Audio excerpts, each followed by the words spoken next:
Good morning. This is Everyday Spirituality with connect.faith. I'm Debbie Bronco, and I'm here today with the Reverend Katrina Pekich Bundy. Katrina is the pastor at First Presbyterian Church of Alma, Michigan, and the Associate Protestant Chaplain at Alma College. She's also a writer. She's published in several Presbyterian publications and Christian Century, I think, and she recently published a blog entry for connect.faith, which was entitled A House of Prayer for All. So we're really glad that you're with us today. I know you're also a mom and a spouse, and I actually saw you put that first on your bio, so certainly not last. Yes, yeah. So thank you so much for having me today. I appreciate it. Thank you. Thank you. I'd love for you to just start by telling us a little bit about your story of how you became a pastor, how that journey was in your life. Sure. When I was growing up, I had full plans of being a professional ballerina. I danced from the time that I was 4, did competitive dance, did tap, ballet, jazz, all of that fun stuff. And at one point in high school, I had this aha moment of, if I do this forever, it will not be fun anymore. And the side story is I also was not that good, but I decided that I needed to do something else with my life. And at one point I thought that maybe youth ministry might be a good idea, but hadn't really explored it enough. So I talked to my pastor at the time. I was raised Presbyterian. And he said, go to a good liberal arts college, get a degree. And then if you decide not to become a minister, then you can do anything. So I ended up at Alma College, where I work now as well. I had a degree in religious studies, minor in psychology. While I was here, they had the Discovering Vocations program, which was funded by the Lilly Foundation. That program really helped shape my faith, helped me to articulate my faith and ask the right questions. Who am I? Who is God? What am I called to do? All of that. And that led me to seminary. I went to Louisville Presbyterian Seminary, and it was there that I realized I was called to congregational ministry of some sort, and specifically focused on social justice issues. Great, great. It sounds like a good journey. Do you still dance? Is it still fun for you? I danced through college, danced a little bit. I did a lot of liturgical dance in seminary, and had fabulous professors, especially worship professors, who encouraged creative worship. Any chance I had, I was dancing in worship, and did it a little bit in my first call. I really haven't done it in a while, but I love to see dance. I like to dance in my car, but not anything on a stage. On a regular basis. Okay. Right. All right.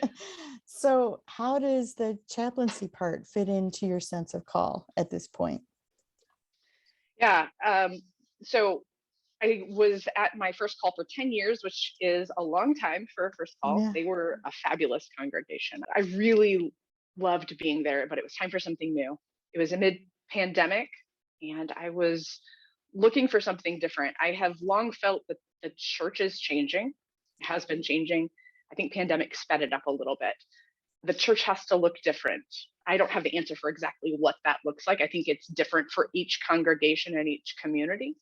For this church that I'm serving right now, they also felt like we need to do something different. And that different for them was to partner with the college, which is just a couple blocks away. Okay. And that was something that they worked with the college to say, my position is full-time. It is here at the church, but is also part-time working with a team of college chaplains. And it feels like I'm able to give back to the community that really helped shape my spirituality. So I'm grateful to do that. Yeah, it sounds like you had a wonderful process while you were there. That's great. Yeah. That's amazing. How fun that you got to kind of come full circle in that way. That's really special. Yes. So the blog entry that you wrote for us was about your sense that worship needs to be more inclusive, particularly of differently abled or neurodivergent. I wondered if you could tell us more about your journey and what you've discovered, because I think a lot of people would like to hear more about how that actually could work. Sure. When I was serving in Southern Indiana, I had a colleague in the Evangelical Lutheran Church of America. We did a lot of services together. Our congregations were smaller, and the theology was pretty similar. So we found different ways to partner in ministry. And at one point, I don't remember which one of us brought it up, but we talked about youth in the church and kids and how can we involve them more. And also we started to hear some stories in the community from parents of disabled children who were not welcome in the church, not in our contexts, but within the community. And so they didn't have home churches and they were looking for something. We started hearing these stories like the pastor or someone in the congregation asked us to leave because we were being disruptive. And that broke my heart. The church should be a place where people can be themselves and be welcomed and worship. So my ELCA colleague knew of an organization that's called Mosaic, and they have worship service called Rejoicing Spirits. The idea is that these different congregations create worship services that are for people with disabilities. And he knew of a colleague of his, so we traveled to Pennsylvania and experienced this worship service. It was, I think, a Wednesday night, and everybody was invited. It was in their fellowship hall. There was movement, there was music, there was talking and laughter. It was literally the most joyous worship service I have ever attended. And everybody felt comfortable. It seemed that everyone felt comfortable there.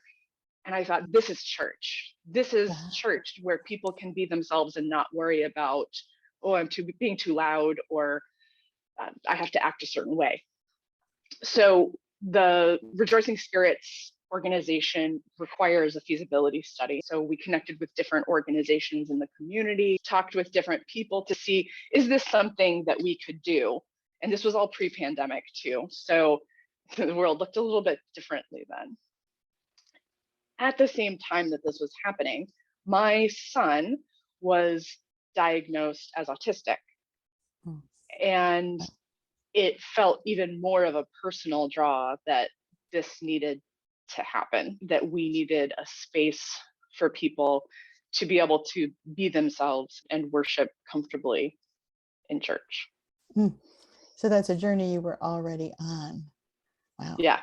And this church, again, in Pennsylvania, it was a church that had been identified by this Rejoicing Spirits as a place where this could happen, or they developed it? So it was an ELCA church, and I don't know how long they'd been around, but they were a well-established congregation and saw the same need that we did the feasibility study, and reached out to organizations and found a large group of disabled people who said, yeah, we want to have a service that we can participate in.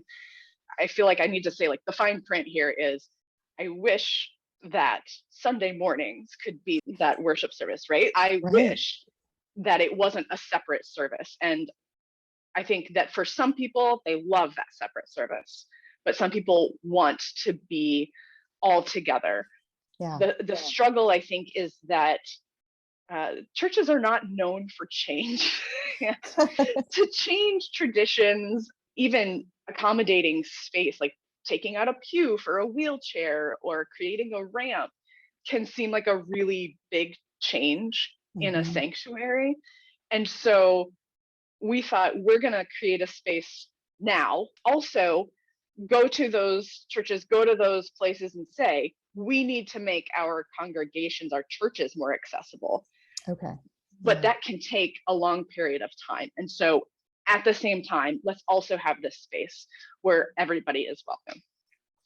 Oh, I like the both and that you were working on there, because it's really important for everybody to feel welcomed, no matter what the place is. But you don't want to wait for that day to be able to meet people where they are. Yeah, that's wonderful. That's wonderful. And so then what is the next piece of the journey?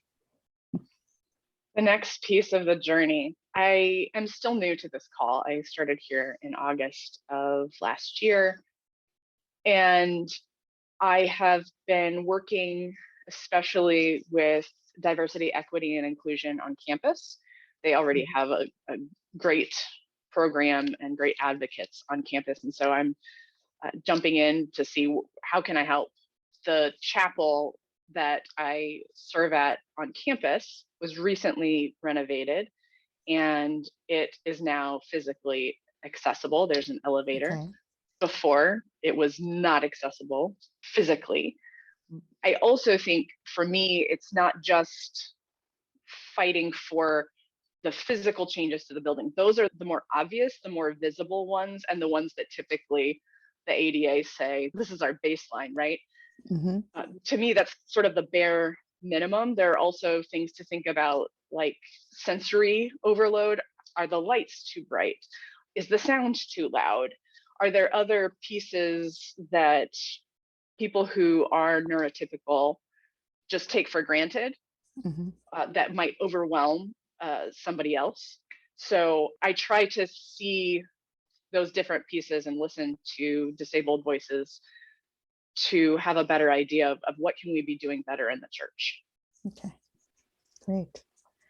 great. And as you continued to study this and look at what was out there, did you find more resources that you felt were helpful as you imagined having an inclusive community? Yeah, there are so many great resources out there. I think some of them I included on the blog. I know that the Presbyterian website has a variety of things. I'm thinking specifically, like there are social stories that give pictures that go along with a service. So if you have a bulletin, somebody who does really well with pictures can see a praying hands when it's time to pray. And they know when they see those praying hands, this is a time of prayer. There are also ways of doing more interactive worship, which I love. I love interactive worship. I feel like that is good for everyone. I've done a lot of worship services that are kind of like stations, and people can get up and move around and pray or read scripture. Or if we're talking about the earth, there's a pot of soil and you just dig your hands in and engage all of the senses. That is really helpful for disabled people to be able to engage in whatever way they are comfortable. I've also found that neurotypical people are really excited about that too. I've had parents who came up to me and said, this is a way that I can engage with my kids in worship. We're not sitting listening, we're doing together and talking about our faith and engaging in a new way. So this is really whole picture, everyone. How can we all engage our entire bodies, our whole beings, not just our mind, not just our heart, but our whole being. That's beautiful. It sounds wonderful. So how does your writing fit into this? Do you write liturgy, or is writing a totally separate spiritual practice for you? I think that sometimes it intersects. It doesn't always. It did in this case. I was grateful that it did. I think that I'd like to do more of that. This probably isn't considered writing, but I do love writing social stories because I think we, especially in the time of COVID, we all need those social cues, right? We all are relearning how to be social. It is a need for everyone. Some just need it visually versus listening. There are just different ways that we all learn. So it doesn't happen together as much as I would like it to, but I have written some liturgy. I really love taking resources from people who are disabled, who have that experience, and because they know better than I do. And I want to lift those voices up and make more space. That's wonderful. That's wonderful. So how do you get spiritually filled up with all these roles? I can imagine that could be a challenge. Right? Yeah. So writing is a way that I express my spirituality. And even though I don't dance, I'm a runner. So that is like my way of getting outside and experiencing God in nature, and also sort of getting those endorphins out, right? And just silence. I am an introvert. I love silence. So to be able to sit quietly in a room, oh, that's fabulous. That's amazing. That's amazing. So is there anything else you'd like to share with our audience today? I just hope that people will explore this a little bit more, that there are so many resources out there through the Institute for Theology and Disability. They typically have had conferences. COVID has backed that up a little bit, but they have resources on their website, and there are different webinars that talk about different ways that you can accommodate within a worship service. So if creating a second worship service is not for everyone, and it looks different for every congregation and every community, but there are little ways that we can just shift a little bit and try to be more inclusive and just start thinking outside of what is typical, what is normal, because I don't think what we say is normal is not really normal. Like, it's what a bunch of people decided was normal, right? Totally. If we haven't learned that through COVID, I don't know when we will. Right? Exactly. No more So normal. it's No more time to normal. say no more normal, and let's all just embrace the diversity. Exactly. Well, I was really excited to get to hear more about your story. Reading your blog really made me think that you were somebody I wanted to talk to. I'm just really glad that we got a chance to hear more of your story. Reading it really made me want to think more about what it meant to include everybody. I'm excited to know more about what you're doing along the way. If people want to learn more about you, where can they go? I serve First Presbyterian Church of Alma, and the website is firstpres.net. I'm also on Facebook, and I blog on WordPress at Cairn Living Stones, which I also believe is on the blog, maybe. Well, thank you so much for being with us today. It's been great having you. And if people want to share what they've heard today, please feel free to share it with your friends. You can find Everyday Spirituality in all the places your podcasts live. Thanks again.